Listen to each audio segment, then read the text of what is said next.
Chelsea returned from the international break with a banger. A 3-0 demolition of Ange Post-no-glou Nottingham Forest at the City ground. From Josh Acheampong first senior goal to Pedro Neto's masterclass, we'll break down all the key moments and 5 things we learned from Chelsea dominant 3-0 win.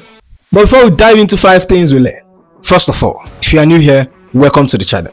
But if you have been following me for a while, you know the drills. We're on the road to 10k subscribers, so make sure you like the video and subscribe to the channel. Let's dive into it. Chelsea just grabbed an important win at the City ground, and you know what? For 45 minutes we look like a team that is being pressed into panic. Nottingham Forest came at us hard, high press, intensity, and everything Post-no-glou preaches. Anderson had a big chance inside the box. Gibbs White fired one just wide, but as the first half went on, you could feel the momentum starting to shift. We started to find those little pockets between their midfield and backline, especially through Reece James, who actually should have scored before halftime when João Pedro set him up. At that point you could sense it. If we kept composure, the goal would come. And that's exactly what happened. Second half, completely different story. We came out flying, Nottingham Forest looked flat, and we punished them. First, it's young Acheampong. What a moment for him, getting his first senior goal. Neto did brilliantly down the left, skipping past men and whipping a perfect cross, and Acheampong was there to nod it home. That goal broke Nottingham Forest spirit, and then our Portuguese magician decided he wanted in the business. Neto stepped up for a free kick, bang, top corner, and you could tell the way he struck it that the keeper had no chance, and that's still new at that time. You could feel the confidence oozing out of every Chelsea player. Forest did have big moments when Jesus hit the bar, and that could have changed the game, but after that it was all us. And to top it off, Reece James, our captain, got his goal from a corner. Proper set piece routine. Now here is the wild part. The XG says Forest created more chances, 3.42 to a 1.75. But football isn't just about numbers, it's about moment, composure, and taking your chances. And that's exactly what we did. And as for Forest, that defeat was the end of Ange Post-no-glou. 8 games, no win, and still stuck in 17th. Now that we have handled business at the City ground, let's get into the 5 things we learned from this match, because honestly there is a lot to unpack from this one. And first up, the lineup. Chelsea went with a lineup of Sanchez, James, Acheampong, Chalobah, Cucurella in defense, a midfield of Gusto and Romeo Lavia, and Neto, Andre Santos, Garnacho and João Pedro in the attack. Straight away you can tell that this is going to be a different test for us, not just because of the personnel, but because of who wasn't there.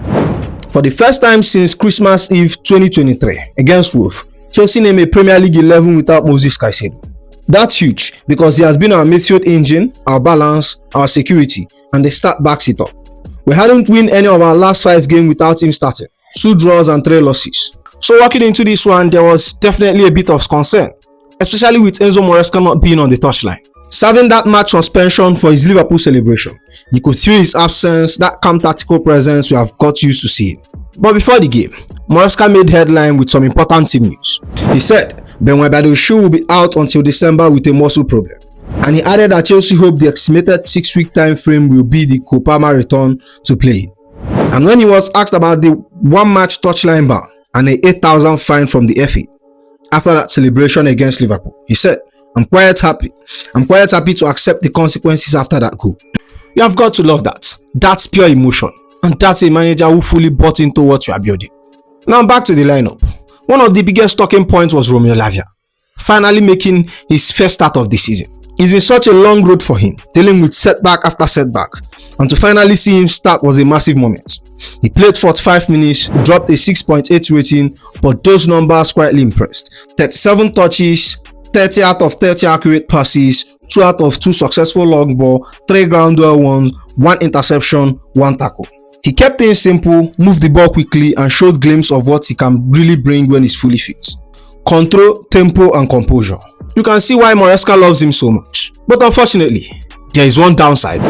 Malo Gusto getting sent off. That's now Chelsea's 4th red card in our last 6 games. And if you include Maresca's ban, that's 5. It's starting to look like a pattern. Discipline has to improve, especially as the game gets tougher. But despite all that chaos, no Palmer, no Maresca on the touchline, another red card, and we still look like a side that is growing in belief and structure. That's the biggest takeaway from this lineup. We are learning how to win game even when key pieces are missing. Which brings me to the second thing we learned. Acheampong is the future. And you know what? I've been saying it for weeks. This boy is special. After dropping a solid performance against Liverpool, where he pocketed both Isak and Salah, Josh Acheampong came in again and delivered an absolute masterclass at the City ground. Finished the game with a 7.9 rating, played 81 minutes, and on top of that, he got his first senior goal for Chelsea. But the numbers tell you just how composed and complete his performance was. 1 goal, 3 clearance, 4 interception, 64 touches, 92 pass accuracy, 3 ground duel won, 1 area duel won, 2 shot on target. For a 19 years old, who is naturally a right back, to step into centre back, arguably one of the most sensitive positions on the pitch, and perform with that level of calmness, that's insane. He never looked flustered, never looked overall, just pure confidence and composure. That goal is more than just a 1-0 lead. It symbolizes what this club is all about. Trusting youths, believing in development, and giving chances to players who bleed. Josh Acheampong has scored his senior goal for Chelsea. And with that, Chelsea have now had 2 teenagers scored in the same Premier League season for the first time since 1998/99. The other being William Extover against Liverpool.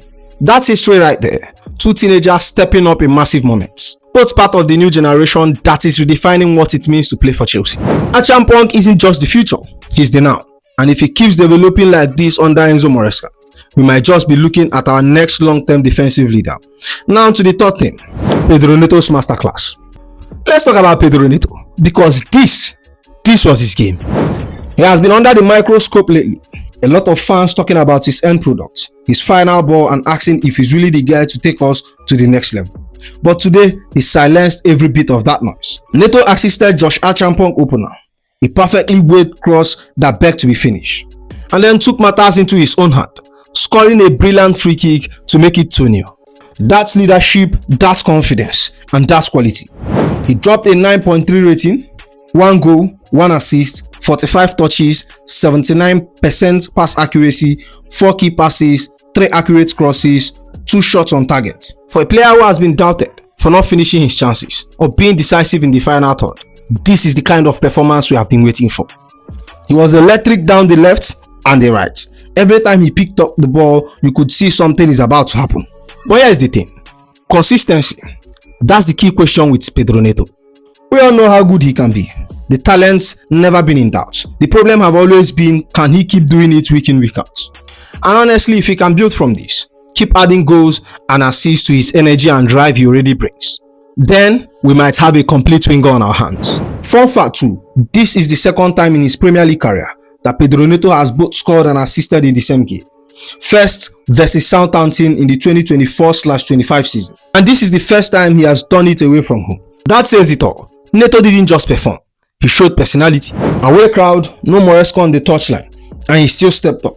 This is the Pedro Neto we all have been waiting for. Which brings me to the fourth thing we learned. João Pedro needs to start scoring. Now let's talk about João Pedro, because as good as the team performance was, this is an area we can't ignore. João Pedro dropped a 6.6 so far score rating, and when you looked at the numbers, they tell its story.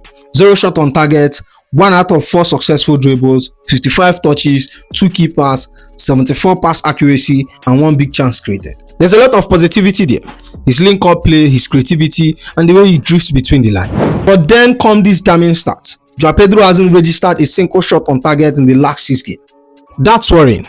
It's strange because when he arrived, he hit the ground running. 2 goals in the Club World Cup semi-finals, another one in the final, and he carried the same energy into the start of the season. 2 goals and 2 assists early on. But somewhere along the way, the goal just dried up. Now, it's not entirely his fault, because some of the circumstances has been rough. Like those games against Man City and Brighton where we are down to 10 men, completely changed the shape. João Pedro is the kind of player who thrives when there is structure around him. When players close to him are clicking. He's not your classic striker who bullies defenders on his own. He's more of a connector, someone who works best off movement and play combination. We have seen glimpses of that when he played just behind Leon Delap, and that partnership looked promising. Delap occupies centre back, drag defenders wide, and open those half spaces that João Pedro loves to attack. That's where he's most dangerous. But right now, the finishing touches is missing. You can see the frustration in his body language. He's working hard, pressing, creating chances. But for forwards, confidence is everything. And as good as Maresca's system has been for our build-up and control, we need João Pedro scoring again. because once he does, this Chelsea attack goes from exciting to terrifying. And then the last one, defensive steal. You know what really stood out for me in this game? Our defensive resilience. Because let's be honest, in that first half we could have easily conceded 3 goals. Nottingham Forest came at us in waves. Their press was aggressive, their movement was sharp. They created real chances, but somehow we didn't fall. We stayed calm, stayed compact, and we didn't let a single one hit back of the net. And that starts with the man between the sticks, Roberto Sanchez. He dropped a 7.7 rating, made 2 saves, 2 high claims, and walked away with a clean sheet. No errors, no panic, just composure. It's one of those performances where you barely noticed him, and that's the best compliment you can give a goalkeeper. Then there is my captain, Reece James. An 8.7 rating, 1 goal, 1 assist, 67 touches, 90% pass accuracy, 1 clearance, 1 interception, 2 key passes, 5 accurate long balls, 1 successful dribbles, 2 shots on target. And of course, he was named man of the match. And what makes it even more special, it was his 200th appearance for Chelsea. We all know what Reece brings: class, power, and leadership. He's not even fully at his best yet, but at this level, he's still world class. For someone who has been through so many injury setbacks, to come back and perform like this, it's just pure heart. Next up, Trevor Chalobah. Doing all the little things right, dropped a 7.4 rating with 5 clearance, 1 tackle, 74 touches, 1 key pass, 2 out of 2 ground duel ones, 2 out of 2 area duel one. And that's exactly what you want from your center back: reliability. He didn't overplay, he didn't overcommit, just read the game perfectly. And then Cucurella. Let's talk about him. A 7.6 rating, 4 clearance, 1 shot block, 2 interception, 4 tackles, 65 touches, 93% pass accuracy, 1 key pass, 3 accurate long balls, 4 out of 5 ground duel ones, 2 out of 2 area duel ones. This is elite fullback play. Cucurella's performance might fly under the radar because of Josh Acheampong, Pedro Neto, and Reece James' performance. But trust me, this was a masterclass. Positionally perfect, aggressive in duels, composed in possession, easily one of the best left back in the league right now, and he keeps proving it week in, week out. Overall, the backline was brilliant, young, disciplined, and fearless. The kind of performance that gives us confidence that this Chelsea team can grind out results, even when things get chaotic. So yeah, that's 5 things we learned from Nottingham Forest 0, Chelsea 3. 3 wins in a row, another clean sheet, and the feeling that something special is finally building again at this club. So that's the end of the video, my friends.